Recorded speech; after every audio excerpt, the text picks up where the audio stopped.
Rede Escola no Ar com tecnologia, língua internacional de sinais e matemática. Estudantes do Colégio Pedro II, vencedores da Olimpíada Internacional de Matemática da Ásia, revelam suas paixões pelos números. Matemática para mim sempre foi algo assim, sim, uma paixão minha. Desde criança eu sempre gostei de matemática. No quadro Acervo, o escritor Milton Ratum fala sobre a obra de Machado de Assis. A obra do Machado, ela antecipa a antropofagia do Oswald de Andrade.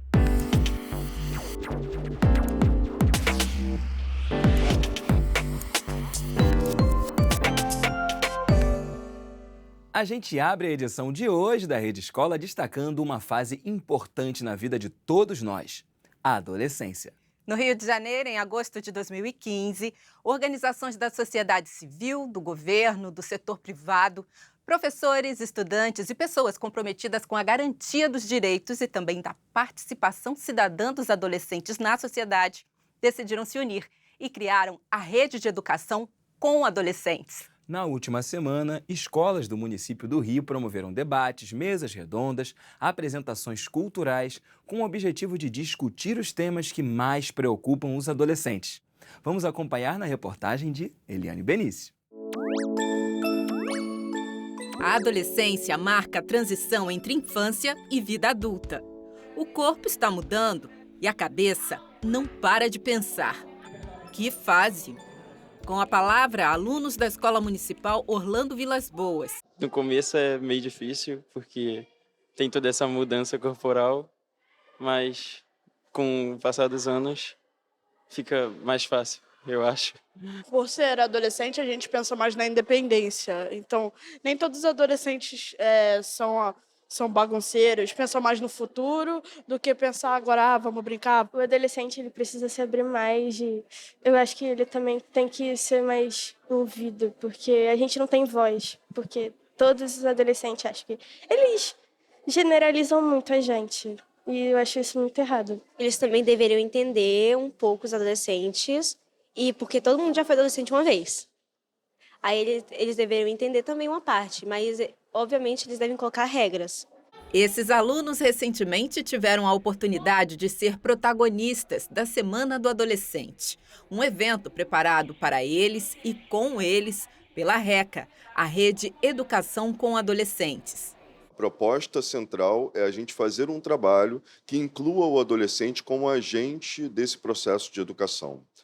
Como que a gente pode fazer isso? O professor tendo consciência de que esse aluno tem as suas próprias necessidades e ele vai dizer isso. É a partir dessa escuta do adolescente que a gente vai promover as atividades que vão ser desenvolvidas. De origami a tabagismo, passando por relacionamentos abusivos e projeto de vida.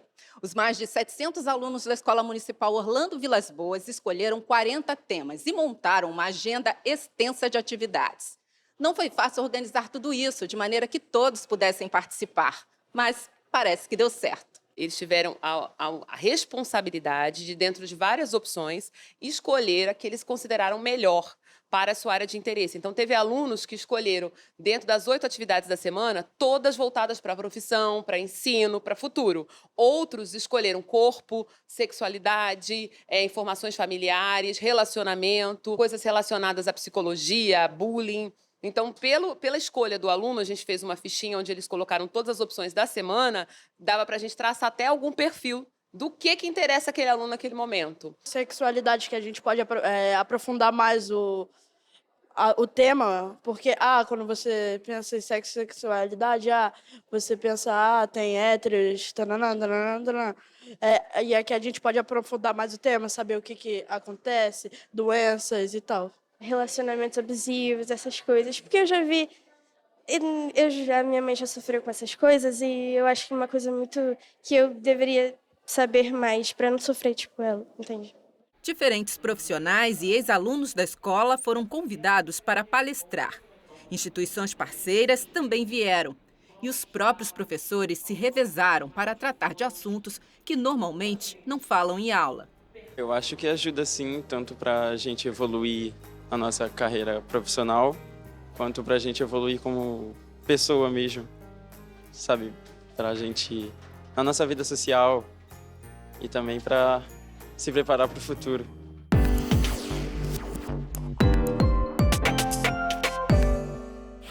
O mundo comemorou recentemente, em 23 de setembro, o Dia Internacional das Línguas de Sinais. A data foi instituída pela ONU há 2 anos e, desde 2002, o governo federal reconhece a língua brasileira de sinais como um meio legal de comunicação e expressão. Ricardo Boareto de Siqueira é especialista em Libras e conversa com a gente sobre todas essas conquistas. A ONU declarou o dia 23 de setembro como o Dia Internacional das Línguas de Sinais para a defesa de direitos dos surdos. Cada país tem a sua própria língua de sinais e essa data é importante para desmistificar essa ideia de que as línguas de sinais são universais. A data foi instituída para o respeito e a visibilidade das línguas de sinais. A língua brasileira de sinais tem uma estrutura gramatical própria. Ela tem regra gramatical que deve ser seguida. A gente não pode dizer que a estrutura da Libras é idêntica da língua portuguesa e nem de outras línguas orais, como o inglês, o francês. Não dá para comparar. As línguas orais são de modalidade oral auditiva e as línguas de sinais são de modalidade visual espacial. Cada língua tem a sua própria estrutura e com todos os elementos linguísticos. O que eu posso dizer é que, de fato, a língua brasileira de sinais é uma língua autônoma, com sua própria estrutura gramatical. Em português, por exemplo, a frase "Eu estou com saudade de você". Em Libras seria saudade de você. A Libras é sintética. Hoje nós temos um diretor do INES que é surdo. Então nós vivemos um outro momento, um momento de respeito às diferenças linguísticas e visibilidade. Um trabalho de valor, com professores qualificados, professores bilíngues. Nós temos hoje mais concursos na área da educação bilíngue. Até então isso não existia, antes do reconhecimento da lei. Então, vivemos um momento antes do reconhecimento e após o reconhecimento da lei. Os professores bilíngues são hoje um modelo para os alunos surdos, um momento de realização.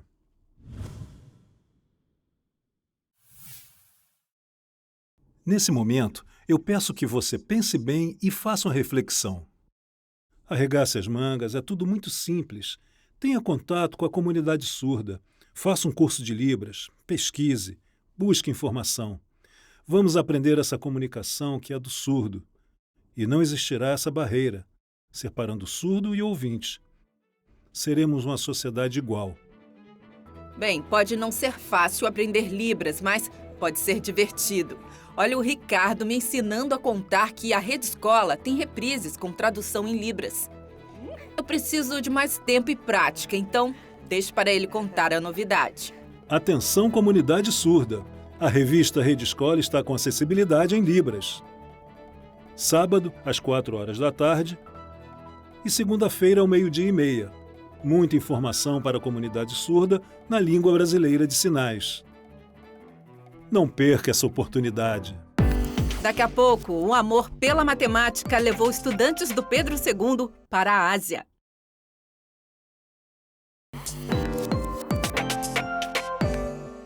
A paixão pela matemática fez com que um grupo de estudantes brasileiros do Colégio Pedro II viajasse para o outro lado do planeta. Eu conversei com eles. Vamos ver. Eles são loucos por matemática. Cada um do seu jeito já descobriu que não existe desafio bom sem cálculos e algoritmos. Matemática para mim sempre foi algo assim, sim, uma paixão minha. Eu nunca pensei que fosse dessa maneira que eu poderia participar de uma Olimpíada Internacional, mas desde criança eu sempre gostei de matemática e tudo, sempre fui dar aula de exatas. Assim, artístico não é muito a minha área, não sou muito fã, não. Eu amo matemática, sempre amei. Eu sempre me identifiquei muito, sempre gostei de fazer. E eu acho que essa rotina olímpica, ela é bem estimulante. Pois é. Essa turma é experiente em competições de matemática. Reparou nas medalhas? Eles trouxeram várias da Olimpíada Internacional de Matemática da Ásia, a AIMO 2019, realizada no mês de agosto, em Taiwan, na China. A prova da AIMO teve uma única fase, composta por 30 questões discursivas, que os candidatos precisavam responder em até 2 horas. Aí você pensa, 2 horas para 30 questões é um tempo razoável. Não é não. Até porque a prova estava em outro idioma, inglês. A gente não tem ensinamento completo sobre certas palavras, né? Você fica, oh meu Deus. Mas aí são 30 questões em 2 horas, 30 questões bem complicadas, que você tem que elaborar tudo e ao mesmo tempo saber em que maneira que você vai se guiar e tudo. Então é um baquezinho, mas dá tudo certo no final. Talvez 2 horas não fosse pouco tempo se o nível das questões fosse fácil. Mas a questão é que nessa prova, especificamente, as questões eram, realmente muito difíceis. A primeira vez que eu olhei, que a gente pegou o simulado, eu, me assustei. Eu falei, cara, não tem nem condições de eu ganhar medalha. Helena, Isabela, Bernardo, Matheus e Tomás estavam entre os 21 alunos que representaram o Colégio Pedro II na competição. Ao todo, o grupo conquistou 2 medalhas de prata, 14 de bronze e 5 menções honrosas na AIMO. E ainda 2 ouros, 5 pratas e 8 bronzes, além de 6 menções honrosas na WMGO, uma competição de jogos matemáticos que aconteceu na mesma ocasião. Nem parece, mas Helena é super tímida e, quietinha assim, garantiu bronze na AIMO e ouro na WMGO. Eu fiquei bem animada, porque é completamente diferente das Olimpíadas daqui. Então, tudo que eu estudei ao longo de todos esses anos finalmente teve um resultado. Não foi a primeira vez que eu viajei sozinho, mas teve muitos ganhos além da medalha. Não só dos amigos que eu fiz com o pessoal da equipe, que todo mundo se deu muito bem, mas também da oportunidade, não só individual, mas de poder representar o Pedro II enquanto escola e representar o país, né? A gente foi vendo o que não fazia parte da grade, né, curricular, e era a exigência também das matérias, das provas antigas que nós tivemos da Olimpíada. Então, tivemos dúvidas tiradas em grupos até de WhatsApp, tivemos, né, aulas presenciais para ajudá-los, né, nessa preparação, e fizemos o máximo aí para terem sucesso. Então, os medalhistas têm um recado para quem ainda não participou de alguma Olimpíada. Ajuda em todas as áreas, a desenvolver novas tecnologias, novas formas de pensar, porque a gente pode não ver diretamente, mas por trás, matemática sempre ajuda. Porque sempre tem aquilo, né? Física, química, matemática são matérias muito difíceis, exatas, é algo assim tão complicado. Mas se você dá o primeiro passo e tentar mesmo, você vai perceber que é algo assim maravilhoso, é algo assim tremendo e vale a pena participar.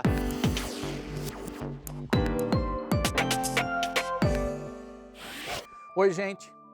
Todos os nerds, no mínimo dessa galáxia, sorriem quando você fala ou mostra para eles o número 42. Só que esse número ganha mais sentido quando você carrega uma toalha com você. Diofanto de Alexandria viveu no Egito, possivelmente no 3º século a.C.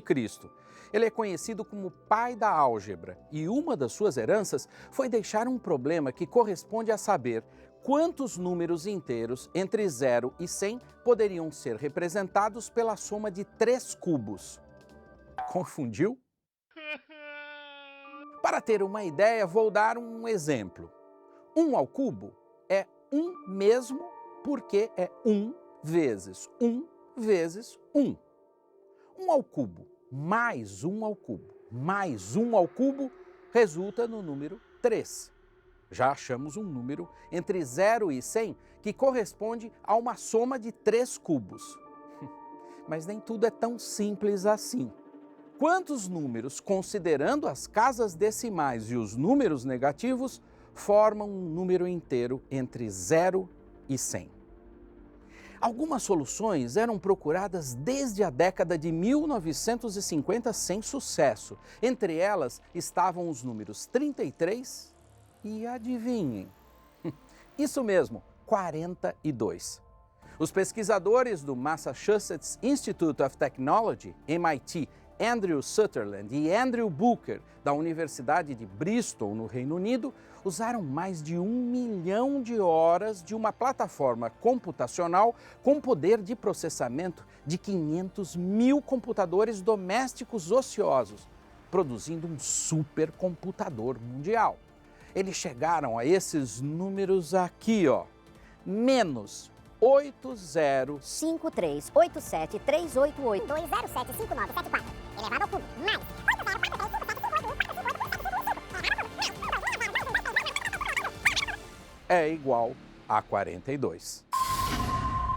No Guia do Mochileiro das Galáxias, de Douglas Adams, um supercomputador emprega 7,5 milhões de anos para responder a pergunta singela: qual o sentido da vida, do universo e tudo mais? The answer to the ultimate question of life, the universe and everything is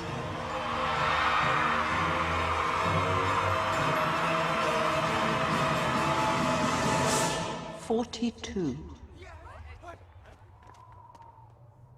Mas o que significa 42? O bom humor de Douglas Adams encontrou um par na vida real. Por incrível que pareça, o resultado dos nossos matemáticos tem aplicações em computação e criptografia. Quanto à toalha, leia O Mochileiro das Galáxias e descubra para que ela serve. Até o próximo Observatório.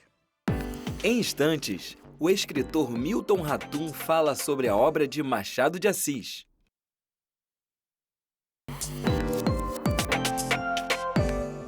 No quadro Acervo, o tema é Machado de Assis, um dos maiores escritores brasileiros de todos os tempos. Há 111 anos, no dia 29 de setembro de 1908, faleceu o autor de Memórias Póstumas de Brás Cubas e O Alienista. Famoso por seus romances, Machado também se destacou por seus contos. E quem contou essa história é o também escritor Milton Ratum, autor de obras como Dois Irmãos e Cinzas do Norte. Milton falou também da influência machadiana em sua literatura em uma entrevista que ele deu para a TV Escola em 2008. E a gente resgata esse momento no quadro Acervo.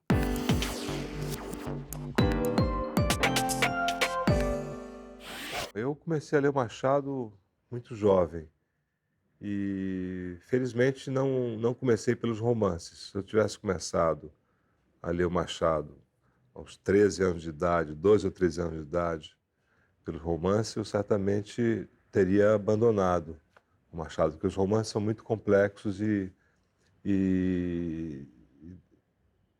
o leitor jovem, eu acho que não acompanha, né, essa complexidade da obra romanesca. Por sorte, minha mãe comprou as obras completas e me ofereceu um livro de contos. O Machado foi um dos maiores contistas do Ocidente, né? Um Enfermeiro, Missa do Galo, O Espelho, Pai contra Mãe, que devem ser lidos pelos jovens, porque são textos breves, são complexos, mas essa complexidade pode ser, enfim, trabalhada com o professor. Eu acho que um escritor brasileiro é capaz de aprender a escrever lendo Machado. Não só Machado, mas a partir do Machado. Eu adoro Isaú Jacó, e quando eu li, depois eu reli na década de 90 e eu tinha mais ou menos vamos dizer, uma ideia sobre o livro que eu gostaria de escrever. Então, alguma coisa vamos dizer, dessa trama eu trouxe para os Dois Irmãos. A obra do Machado, ela antecipa a Antropofagia do Oswald de Andrade. Ela faz uma espécie de síntese disjuntiva, uma síntese entre o que há de melhor da literatura europeia, né, e o que há de melhor na tradição da literatura brasileira, e constrói uma nova obra a partir disso. O Centro Cultural Banco do Brasil, no Rio de Janeiro, promove neste final de semana os últimos dias da mostra Museu of Me. Que tal, Ernesto, ficar olho no olho com os principais momentos da sua vida digital? Tipo uma retrospectiva de tudo que eu postei nas redes sociais? Perigoso, mas deve ser uma experiência incrível ali. Sim, e tudo isso por meio de uma jornada audiovisual de aproximadamente 2 minutos de duração. A repórter Emi Lobo foi lá ver de perto essa mostra que mistura conteúdo real e inteligência artificial. Você já imaginou entrar num museu e ver uma exposição que mostra os melhores momentos da sua vida? Uma viagem inesquecível, aquela tarde gostosa com a família, a formatura, seu bichinho de estimação Se você gostou da ideia, corre para o CCBB do Rio para conhecer o Museum of Me, que significa Museu de Mim Mesmo. A qualidade do que você vai vivenciar lá dentro é a quantidade de exposição que você coloca nas redes sociais. Aquela que publicou toda a sua vida se emociona e sai daqui refletindo a quantidade de informação e lembranças que ela tem registrado no seu Instagram. A instalação funciona assim: a Vitória digita o @ das redes sociais e a pessoa entra. Vamos lá ver como é?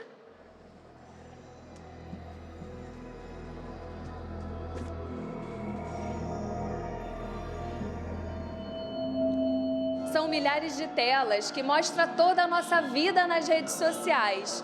Nesse caso, da TV Escola.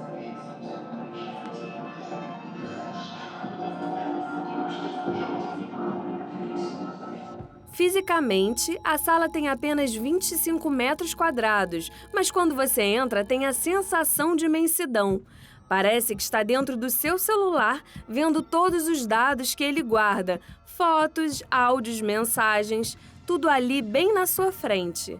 Desenvolvido por uma empresa de tecnologia, a exposição utiliza a inteligência artificial para construir legendas personalizadas, além de mostrar comentários e interações reais do seu Instagram. Quando a gente vem no museu, a gente vê a exposição de outras pessoas, mas dessa vez a gente viu a nossa própria exposição. Quando eu entrei, foi uma emoção muito grande, assim, ver toda a minha vida, todas as minhas curtidas e pessoas que me curtiram, comentaram, e tudo espelhado, assim, muito lindo mesmo. Foi muito emocionante.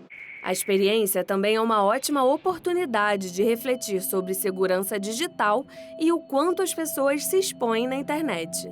A gente nunca acha que tem tanta informação nossa assim na rede, né? A gente sabe que as fotos estão lá, que tem tudo aquilo, mas é muita coisa. É como se você entrasse meio que na internet mesmo, na rede, assim. Sua vida tá ali e você tá vendo ali aquele espaço amplo. Em São Paulo e Campinas, que foram as primeiras cidades da exposição, mais de 25 mil pessoas visitaram a instalação, que ficará disponível para os cariocas até o dia 29 de setembro. A partir do dia 8 de outubro, é a vez dos curitibanos experimentarem o mergulho digital. É uma experiência incrível, porque a gente acaba esquecendo as coisas que a gente posta, de repente você relembrar ali, é como ver um álbum assim de memória.